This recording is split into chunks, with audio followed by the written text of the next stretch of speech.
I love big players who show up in big high pressure You've always moments. said this, yeah. I'm such a huge love of the game. And when I see, so I'll say this, for me, when I look at the World Cup, great players always impose their personality on the World Cup. Great players always bend the World Cup to their will. The greatest players actually don't just grace the World Cup. They don't just turn up. Yeah. They decorate Zidane the greatest 98. tournament of the world. Yes, Yes. Zidane 98. Yes, Ronaldo 2002. No, you can go or back. 9. You can go back Yeah. as far. You can go back to 1934, 1930s, when, let's say, fascist Italy hosted the World Cup in 1934.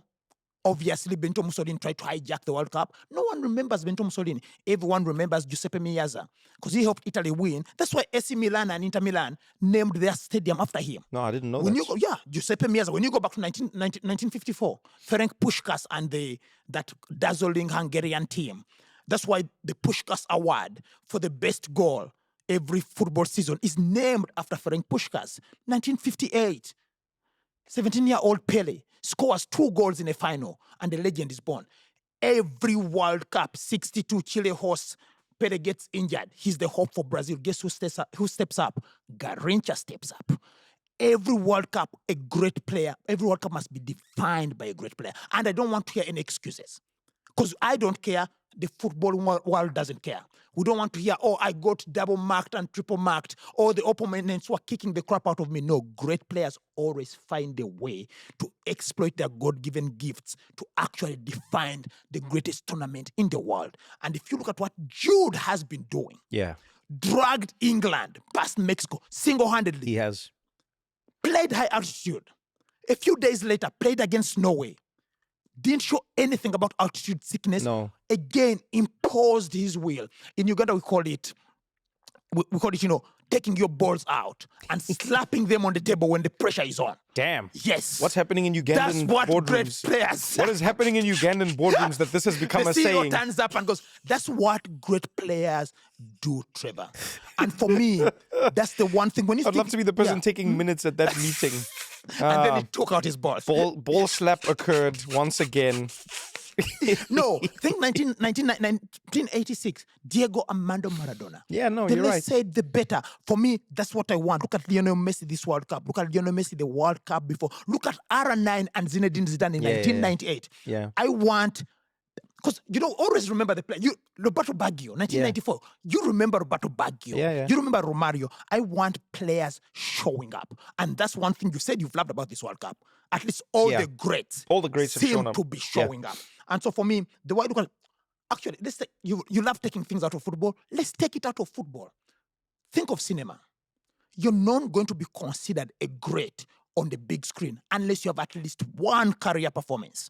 Daniel Day-Lewis will show me something. Leo DiCaprio, show me something. Robert De Niro, Meryl Streep, Al Pacino, show me something. There has to be a performance of yours that defines your legacy. And funny enough, to keep it in cinema, in many ways, that's how we define the greats, is that regardless of what movie they're in, to your point, they bend it to their will. Yes. You know what I mean? Make us dream. They take a role or a moment, however small, and they go, wow. Yes. Like you watching it and you're like, oh, man, when they come on screen, that's what I want. And so for me, that's why, and I keep saying this, and we disagree on this. You think Harry Kane is a great striker. I think he's an okay striker. I think he's a good striker. I think he's okay-ish. And I'm not talking about club. So I've been thinking about this. I'm not talking about club football. No. Here's a way. He's incredible in club football. I've thought of a way for us to bridge this gap. Maybe there's an extra definition we need to think about in football. Maybe sometimes we need to define a player's greatness for their position, and then sometimes we need to define a player's greatness for their ability to be a clutch player. More than just a clutch player, but rather like an architect, somebody who can design and create something, somebody who can make things happen. They're the catalyst, is a good way to put it, right? Yes. Because I can think of many players, like Jude Bellingham. Is he the best midfielder? No, not even close. I don't think he is. Pedri, Vitinha, Yamal Neves. Many people will come with many names, but in this World Cup, there's no Pedri, there's no Vitinho, there's no João Neves. He has taken his balls and slapped them. Yeah, but my point on the is, World Cup table. But That's I would what even, Jude Bellingham argue. Yes. he has not done that as a great midfielder, though. No. He has done it in his role. I don't think of him as a good but midfielder. what I'm saying is he's done it as a player. Yes. Because if you look at where Jude Bellingham's been on the pitch, if you look at how he's gotten his Yes. goals, all of those moments are agnostic to the position he plays. That's what I'm saying about No, that's what I'm agreeing with you. I'm saying you don't have to do it. When I say defining a World Cup, I'm saying you do it as a player. So 1982. No, but listen, that's what I'm saying. Zoff is a goalkeeper. Yeah. He's a goalkeeper who defined the 1982 World Cup alongside Zico and Paolo Rossi. Yeah. You don't have to.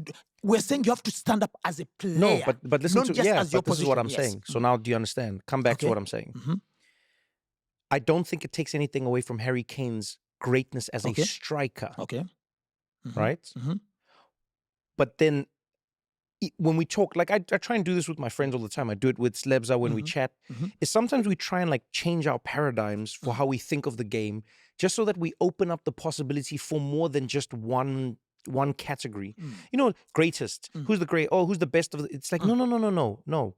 Sometimes you can say, who is the best defender?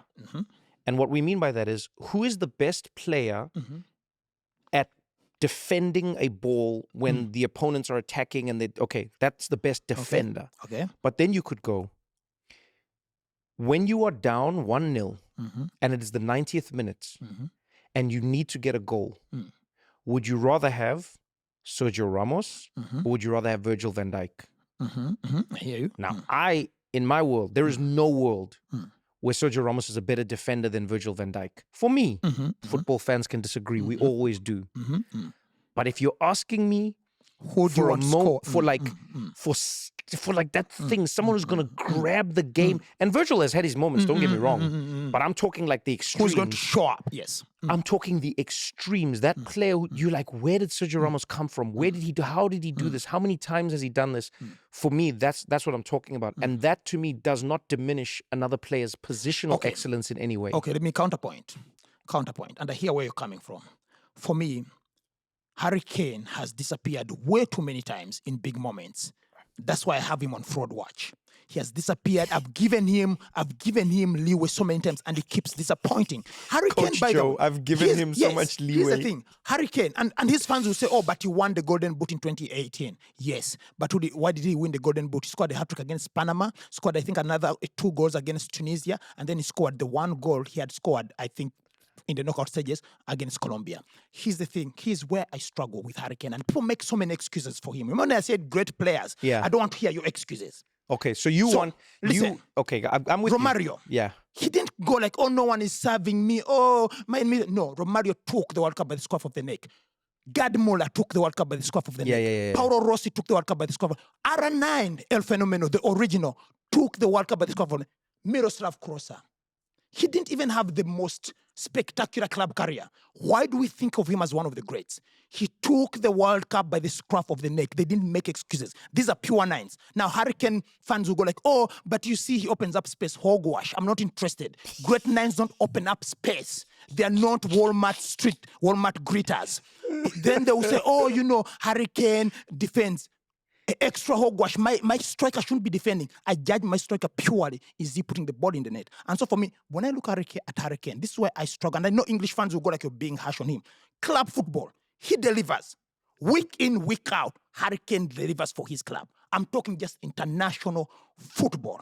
Harry Kane, we were there in Russia, his first World Cup, 2018. Harry Kane scored 6 goals. In the groups, 1 in the knockouts. Their biggest game against Croatia. What did he do? He went missing. Who scored the goal? Kieran Trippier. He went missing. Croatia came back in that game. I went like, okay, his first World Cup, I'll give him grace. The next Euros, 2020, 2021, where was Harry Kane in the final? Luke Shaw scores a goal against Italy, 3rd minute. Harry Kane shows us something. Harry Kane disappears. Italy comes back, wins. Next World Cup, 2022, Harry Kane plays well in the group stages. He meets France, disappears the whole game, gets a penalty towards the end, he scores it, gets another penalty to send the game to equalize. Yeah. What does he do? High pressure moment, he skies it. I go like, okay, now this guy is on real fraud watch. Euro 2024, that's when I gave up on Harry Kane, because they play against Spain. Harry Kane disappears the whole game. Cole Palmer scores the equalizer. On 68 minutes, what does the English tactical setup do? What does the coach do? Hooks Harry Kane, subs him out when they need a goal. That's when I went like, this guy only appears. When the lights are brightest, he disappears. So a question I have for you.